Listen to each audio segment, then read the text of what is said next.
У нас в Гондурасе считается самой лучшей и Центральной Америка программа вакцинации, потому что могут сюда приходить люди, которые имеют страхование, люди, которые не страхованы. Тут могут любой часть населения может приходить сюда и делать вакцинацию бесплатно. Когда ты больный и имеешь надежду, у тебя тело как бы улучшается, чем без Бога. Я сейчас не боюсь. Если пациент с ковид приходит, этот вирус, надо обращаться как с вирусом, не бояться его. Думаю, жизнь легче с Богом, чем без Бога. Намного лучше. Всем привет! Это Гондурас, и мы встретились с врачом-педиатром Патрисиа. Сегодня она расскажет, как она здесь работает.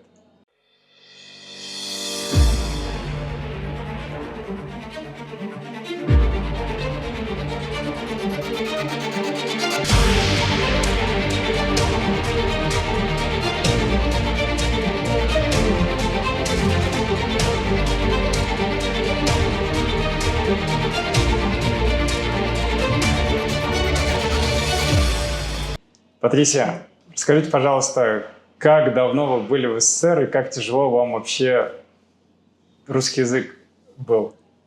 Окей, я поехала в Россию, когда у меня было 14 лет. Я сначала учила около 5 лет в этом интердом, международной школе-интернат. Да, пришлось около 2 года, чтобы изучать русский язык. Сначала 1 год я уже все понимала, на 2-м году я уже начала говорить. Затем я, когда закончила, поехала в Тверь, и там училась в этот медицинский институт медицины. Я закончила как генеральный доктор. И затем я приехала туда, в Гондурас. Было очень трудно привыкнуть снова, потому что я жила 11 лет. Забыли испанский язык уже? Говорила как ребенок. Потому что где я жила, не было иностранцев. Было много иностранцев, но не было латиноамериканцев. Так что мне приходилось общаться большинство с русскими.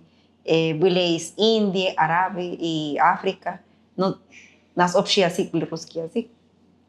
Так что я почти весь год говорила на русском языке.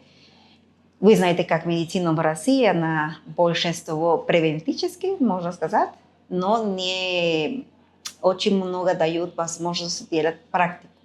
Так что, слава Богу, я имела возможность приезжать на каникулы сюда. Так что я здесь научила принимать детей, сделать маленькие процедуры, операции. Я здесь учила на каникулы. И затем возвращалась в Россию и там закончила очень хорошо. Когда я вернулась сюда, мне пришлось, так как в Гондурасе медицину изучается 8 лет, а там 6. Мне пришлось сделать еще 2 года, чтобы аккредитовать мой титул, мой диплом. И в это время я поехала, я решила пойти в более холодное место в Гондурасе, и у нас находится на Санта-Роса де Копан, называется это место, где есть больница, где мы можем делать интернат, называется. Вот, не так холодно, но не было так жарко, так было приятно. И нет, было очень трудно, потому что культурный шок, можно сказать, было очень трудно для меня. Потому что я привыкла, когда больные, когда приходили к нам в больницу в Россию, они знали свои заболевания, они знали, о чем идет все речь. Так что мы говорили с ним так нормально, да. Но здесь приходилось как бы объяснять, еще объясняешь, и люди не понимают. Очень было для меня трудно. И так как я учила как бы с детьми, у меня был такой русский язык, как лапочка. Вы знаете, такие, а на испанском языке я не знала, как это говорить, потому что я не могу говорить на испанском. Так у вас всегда говорят амор. Да. Но эти слова не были у меня в речи, потому что в России не говорят так. Мы говорим по-другому там. Да? Значит, для меня это тоже было трудно. Вот эти были еще с языком. И тоже здесь разница тоже, что здесь работаешь и учишь, а там только учишь. И было очень трудно, потому что приходилось работать около 12 часов, времени, чтобы учить, не было. И еще книги были совсем для меня чужие. Было очень трудно. А кто помог выбрать профессию врача? Сами хотели стать врачом? Да, я думала, я всю жизнь хотела быть врач. Когда я приехала сюда и разговаривала с мамой, мне сказали, что мой отец мне говорил. Но когда мне было 5 лет, так что я забыла, что он мне сказал, что он хотел, чтобы я была врачом. И я думала все время, что это от меня, от моя идея вышла. Чтобы А почему специальность именно педиатрия, не хирург, там, не лор-врач? Я все время любил детей. Детей и старые люди мне очень-очень нравятся. Не знаю, я не думала другого. Я думаю, не знаю. Не знаю, мне нравится, очень люблю. Я дети обожаю детей. Есть у меня 3 детей. Старший зовут Дмитрий, потом Владимир и последний Николай. Так и Дмитрий, это тоже латинское имя? Нет, все русские имена. А я просто тоже слышал, Дмитрий, как-то называют тоже детей. Да, но очень мало. Очень мало, да, очень мало. Ну, вот. Это латинский обычно Алехандро, да, идет Таня, да, тоже используется. Да. Ну, Мария, это понятно, вот такие имена. Угу. Подписавшись на наш канал, вы всегда будете в курсе последних новостей и сможете получить ответы на все интересующие вопросы. Пожалуйста, оставляйте ваши вопросы в комментариях. Мы с радостью ответим на них или зададим их нашему следующему гостю. Ваши комментарии помогут нам улучшить наш контент, сделав его еще более полезным и интересным. Мы очень ценим вашу поддержку, будь то распространение наших видео среди друзей или донаты. Ваша помощь позволяет нам продолжать путешествовать и делиться актуальной информацией о жизни за границей. Узнать больше о том, как поддержать наш проект, вы можете по ссылкам в описании. Спасибо, что остаетесь с нами. А на сегодняшний день вы работаете в больнице в Тегусикальпе? Да, это половина государства, половина личная. Да, потому что это social security, социальное страхование. Вот, и не все могут приходить сюда, они должны платить, но... Это как неведомственная такая больница получается? Да, они платят около $12 каждый месяц, чтобы мы им давали консультации. Они, например, здесь называется первого степени, как называется, служба. Они имеют право на педиатрическую, генеральный доктор, гинеколог, психолог, одонтолог и лекарства, и некоторые кровавые исследования. Так что за $12, я думаю, что дешево. И если они хотят пойти в больницу, да, тоже могут пойти в больницу и оперируются за этим же ценам. Не буду платить больше. Платят. Нет, они не должны больше платить за это. Они имеют свое страхование $12, и они могут иметь все это. А скорую помощь они могут вызвать? Скорую помощь, да, могут. Бесплатно? Бесплатно, потому что скорую помощь, которую и social security они могут использовать. А другой, тоже могут использовать другой. У нас не бесплатно использование скорой помощи. А как быстро скорая помощь приезжает? Не так, я не думаю, что не очень быстро. Не быстро? Мне не приходилось использовать, но я думаю, что это не так быстро. Некоторые говорят, не дождешься. Да, некоторые говорят, да, и это поэтому правда. Едут на такси. Да, это правда. Но вообще машины скорой помощи есть, они существуют? Существует очень много, но я думаю, что они не дают себе с таким большим количеством населения, для них это... Не справляются. Не справляются, да. А с точки зрения медицины, какие проблемы вообще видите? Что не хватает в медицине в Гондурасе? И, в общем, не могу сказать. Я могу сказать про место, где я работаю. Я чувствую, что очень много изменилось, потому что я уже здесь около 22 года. Я закончила, я стала педиатром 23 лет назад. Я работаю здесь 22 года. И я могу смотреть разницу. Сначала было очень много лекарств, хороших качеств лекарств. И очень много тоже разных этих кровавых экзаменов, которые делали, например, для тироида, делали для разных гормонов. И сейчас нет этих. Это анализы? Это анализы не делаются. приходим заплатить в личном, в другом лаборатории, чтобы мы могли давать полностью как бы, диагноз, например, для пациентов. Это, думаю, что плохо, потому что раньше могли, а теперь невозможно. Еще машины, которые делают маммография, томография, резонансия магнитика, некоторые из них очень в плохом состоянии. Даже у нас есть маммография, не работает больше года. А это очень важно и очень нужно тоже. Не обновляют технику. Не обновляют технику, и нет машины. И которые послали сюда, потому что принципиальная клиника это, находится на Гранха, называется это место.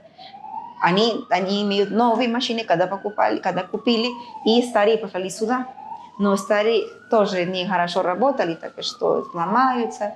Очень приходится много времени ждать, чтобы они его справили. И вот, я думаю, что с этим большинство. Иногда, например, не все лекарства, как для антибиотиков, у нас есть самые важные, да, которые для которых заболевания, но очень много не хватает, которые раньше у нас были, теперь уже не так. А какие основные заболевания вообще детей, которые к вам обращаются? Sí. Это зависит от времени года. Когда начинаются дожди, как бы увеличивается диарея. Например, когда немножко становится холодно, когда мы называем лето полен, летит очень много воздух, и заболевания, которые аллергические. Аллергия, да? Да, вот это аллергия.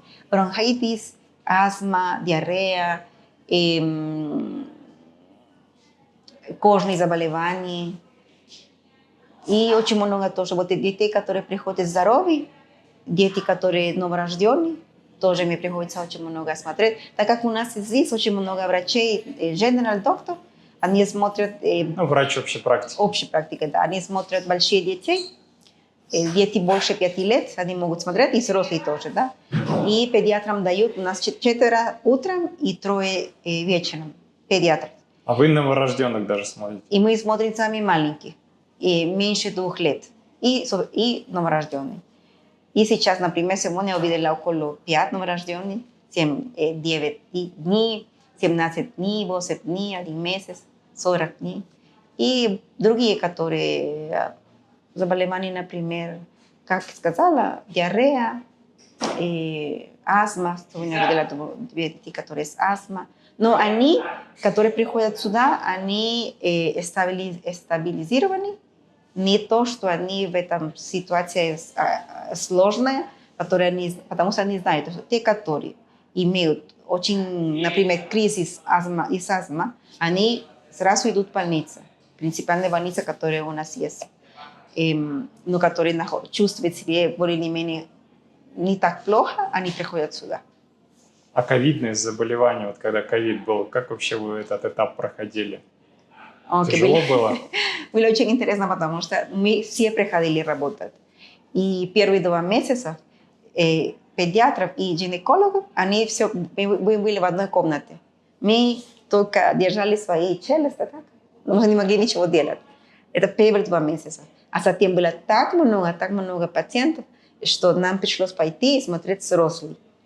Хотя мы не были как бы готовы, но мы все врачи, да, мы можем смотреть. Но пришлось видеть. И потом мы видели, как всю семью приходила, дети, бабушка, отец, мать. Было очень много. Этот клиник, они ее изменили, превратили в этот, как бы, госпиталь. Все заболевания, которые были, например, эпок, инфаркт, разные болезни, которые были для взрослых, которые они должны были лежать несколько дней, они приходили сюда. И те пациенты, которые были COVID, это принципиальная больница, отправляли. А много было смертей из-за того, что просто физически не хватало медикаментов?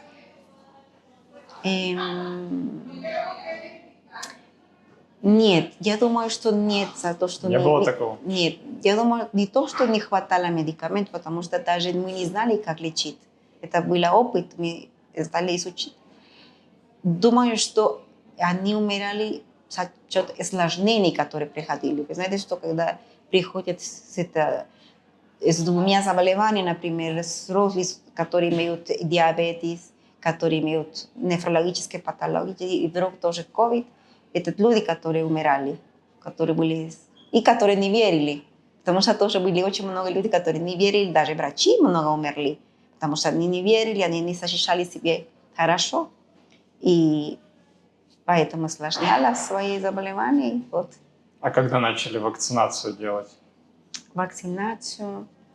Сразу или нет? Не сразу, не сразу. Я думаю, что мы начали... Как быстро к вам пришла вакцина? Да, 5-6 месяцев, как пришла. И что за вакцина пришла? И сначала Спутник, как это называется? Спутник? Да? Спутник пришла сюда, да. Российская? Да, российская. И, да, даже те, которые могли, уезжали в США, чтобы вот, положить свои первые вакцинации. И потом пришла сюда. Были и другие, кроме Спутник, да. По-моему, моя мама и поставили 2 дозы Спутник. Врачи не, нам поставили, да, приходили сюда, чтобы нам вакцинировали. Это бесплатно делали? Да, бесплатно, всем бесплатно, никто не платил. До сих пор у нас в Гондурасе считается самой лучшей и Центральная Америка программа вакцинации, потому что могут сюда приходить люди, которые имеют страхование, люди, которые не страхованы. Тут могут любой часть населения может приходить сюда и делать вакцинацию бесплатно. А сейчас пациенты вакцинируются от ковида? Нет. Нет? Нет. Нет необходимости? Думаю, что у нас нет вакцины. А вакцин нет? Нет, нет вакцины. Кончилось что? И закончилось.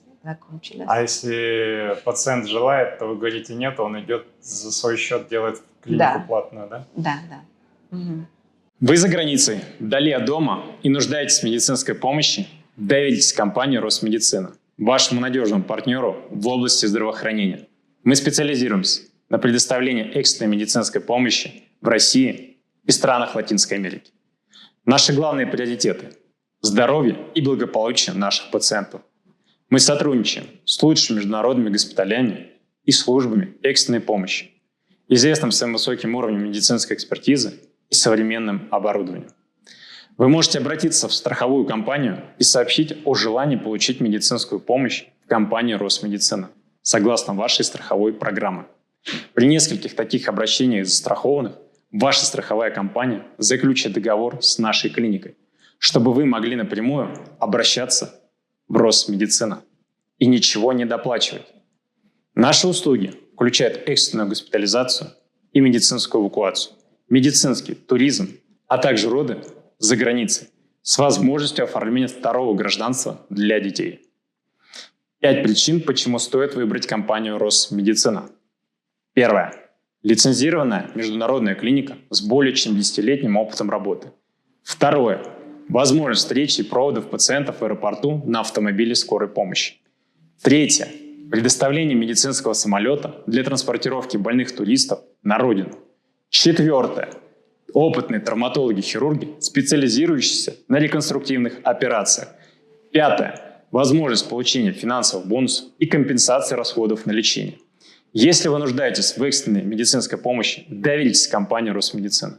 Медицинские специалисты сделают все, чтобы обеспечить вам максимальное спокойствие и уверенность в вашем лечении.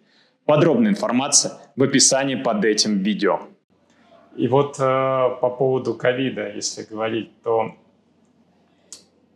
врачи вообще насколько набрались такого опыта, что на сегодняшний день как вообще относятся вот к таким обращениям пациентов? То есть насколько практика показала, что надо по-другому подходить к осмотру, чтобы избежать лишней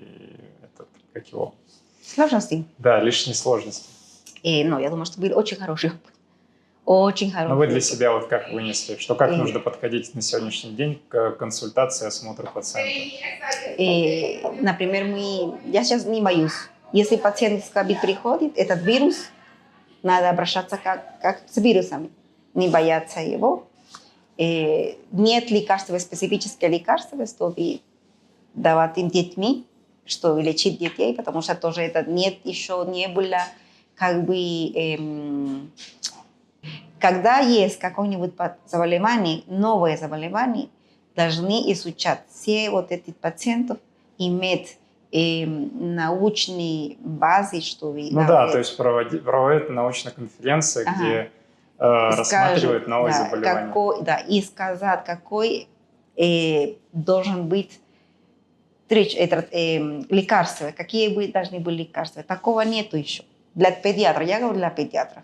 Так что сначала был как бы опыт, мы сделали, как говорили, нам сделали, как бы использовали антиинфламатический, ретровирал использовали, ибупрофен, что вы тоже использовали. И было такое ивермектина, такое лекарство, которое, хотя это лекарство используется для паразитов, но если его употреблять первых часов контакта, он имеет вот это действие против вируса. Esto es acetaminofén, мы использовали Tylenol, и вот это мы использовали. Большинство пациентов приходит, сразу мы давали, даже не сделали никакой экзамен, мы давали семейки, потому что все был эксперимент, все был опыт. А теперь нет. Теперь есть симптомы, мы даем по симптомам. Нет специфически. Даже у нас недавно было еще раз вот это много инфлюенса. Вот для инфлюенса мы стали давать специфические лекарства для инфлюенса. Для COVID нет. Только симптоматологические лекарства для COVID даем детьми. Так что спокойно мы относимся теперь к этому. Повышение квалификации часто проходите? Повышение квалификации свою часто проходите? Совершенствуете свои знания? Я хочу сказать, например, сейчас, неделю назад, я закончила дипломат, который был около 100 часов для того, чтобы грудное кормление детей. Потому что вы знаете, что очень много теперь мамы хотят только давать вот этот формулу. Бутылочку. Вот, я закончила это, было очень интересно. Я имею возможность с Operation Smile иметь каждые 2 года, делаю вот, как говорят на русском языке, когда РСП, когда делаем легкие кардиологические реанимации для детей и для взрослых каждые 2 года. Я этим как бы... Курсы проходите? Курсы проходят, чтобы актуализация, да, чтобы актуализированы. Да, чтобы получить аттестацию. Аттестацию, да, каждый год. Даже это не делают многие врачи. Если я бы не была в Operation Smile, я бы не имела это. И я думаю, что это важно, потому что вы знаете, вы находитесь в самолете, в другое место, знаете, что вы врач, они требуют от вас делать этот... сердечно-легочная реанимация. Да, вот, сердечно-легочная реанимация. Врачи, которые, вы говорили, не верили, там, не носили защиту, а во что вообще верят в Гондурасе? То есть какая-то религия есть? Да, есть у нас религии. Но они не верили, потому что, вы знаете, это было новое заболевание. Мы думали, даже тоже я не верила. Сначала я не верила, я не обеспечила себе с этим пищей дома. Мне пришлось, потому что закрыли магазин, не было места, чтобы пойти купить. У меня были 3 детей, но 2 детей и моя мама были дома. Я одна выходила из дома, чтобы принести пищу домой, и не было где покупать, потому что я не обеспечила, потому что я тоже не верила. Но я себе защищала, нам давали все это одежда, чтобы защищаться, нам дали, я одевала. У нас 2 веры, думаю, большинство католические и евангелические. Я евангелик. Евангелик. Да. Часто ходите в церковь?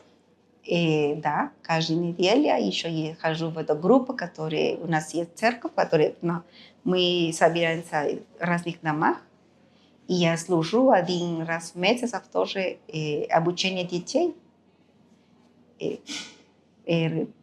не как религию, но обучение им жизни Христов, можно сказать. 1 раз в месяц я делаю это с группой других семей, мы обучаем детей по поводу того, что написано на Библии. А что вы ощущаете после этого? Ощущаю? Себе, да.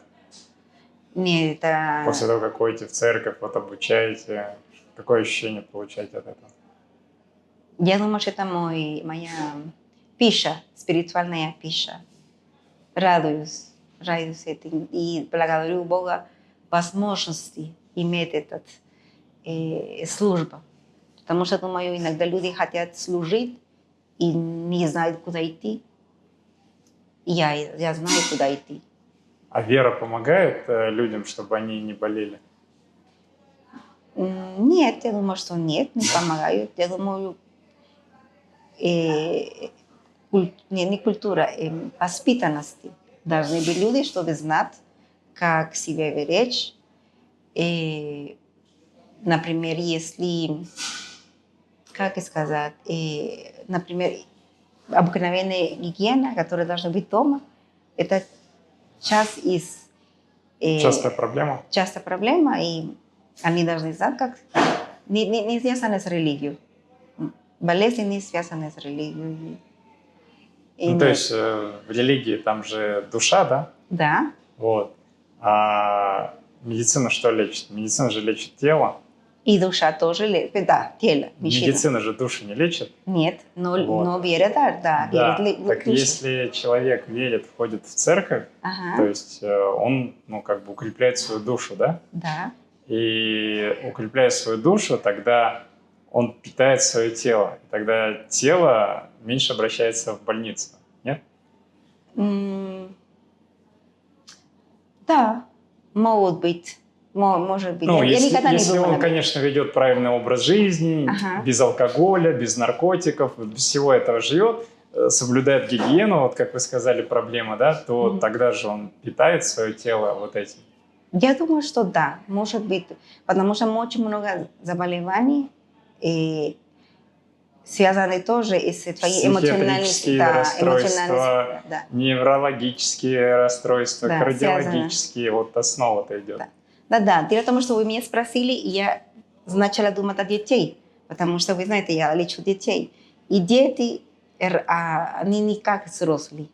Дети, у них чистая душа.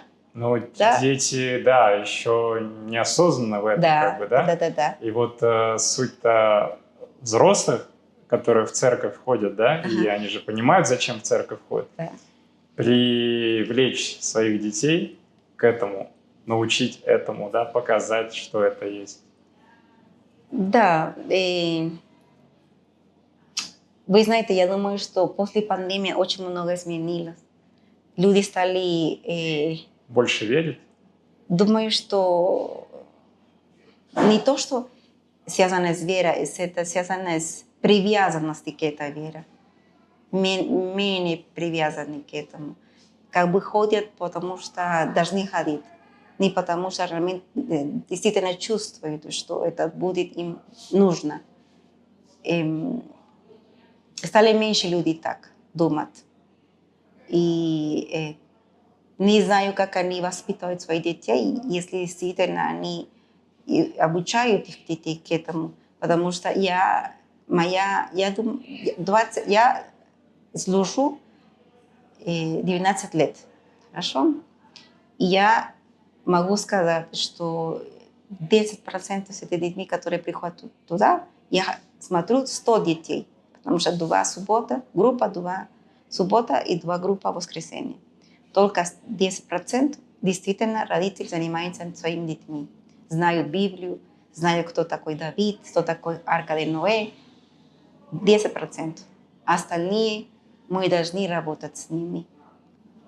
Хотите узнать больше о моем движении, о том, с кем я встречаюсь или в какой стране нахожусь?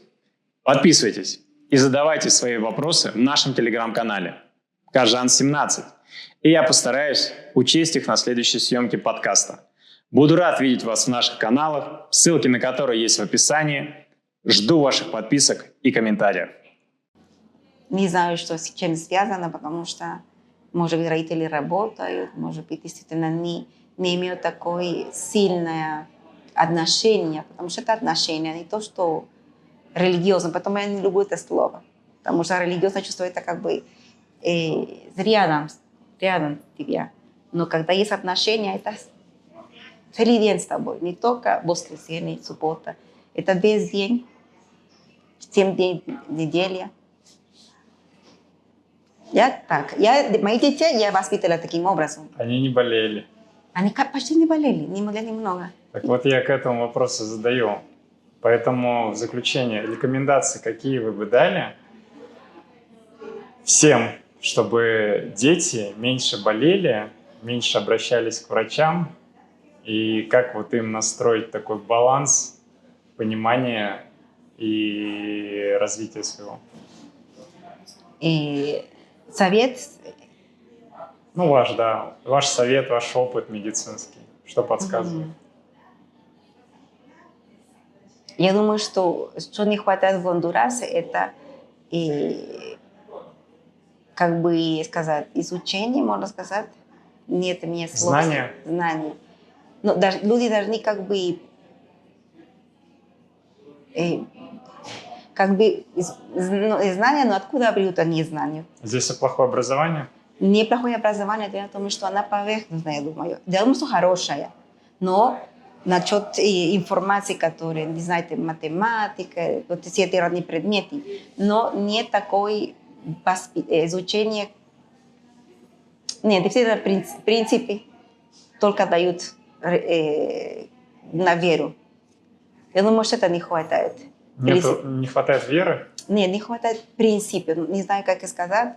Вы знаете, Библия состоит из не то, что правил, не слово на русском языке. Библия состоит из того, что это вера. Если так рассуждать, а кто скажет, правда там или неправда, да? То есть можно же это опровергнуть, скажут, вот сказку сочинили, так? Люди же по-разному на Библию смотрят. Да. И если ты Библию читаешь и знаешь уже, веря в то, что ты читаешь, и понимая этот смысл, то ты видишь уже информацию чуть-чуть по-другому. Угу. Ты слова, которые ты прочитал, ты их для себя принимаешь по-другому. То есть ты читаешь, скажем так, между строк и получаешь информацию между строк. Человек, который не верит, то он эту информацию не видит между строк. Он читает, как сказку прочитал, выдумали, все, ладно, давайте другую книжку. Поэтому все зависит от того, как человек углублен в то, что он хочет оттуда вынести, если говорим про Библию.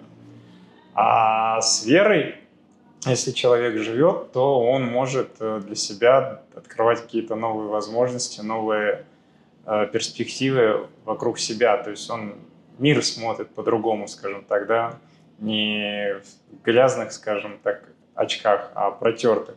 Потому что большинство людей бегут. И куда бежим, не знаю, куда бежим. Бах, 20 лет пробежали. Бах, еще 20 лет пробежали, время прошло. Все, жизнь закончилась. И здесь как раз есть вот момент, когда я задал вопрос про детей. То есть это же вот нужно информацию доносить взрослым, сразу вот детям, чтобы они не теряли вот эти периоды жизни. Но чтобы донести это детям, то взрослый сам уже должен вынести свою практику и опыт этого всего понимания жизненного. Вот и поэтому, какую бы рекомендацию дали вы со своего видения, с опыта работы врачом, с опыта службы вашей в церкви, как лучше в Гондурасе это сделать, настроить, изменить? Окей, я постараюсь, потому что трудно, нет слов, чтобы выразиться этой идеей. Если загнать силом людей в церковь, это тоже не поможет. Это неправильно. Зачем силом? Человек не хочет туда. Да, дело в том, что Бог действительно нужен действительно. И это помогает, что жизнь улучшилась. Я сама могу сравнить, я моим детям говорила, я знаю, что есть жить без Бога и с Богом. Так как я это знаю, я выбираю жить с Богом.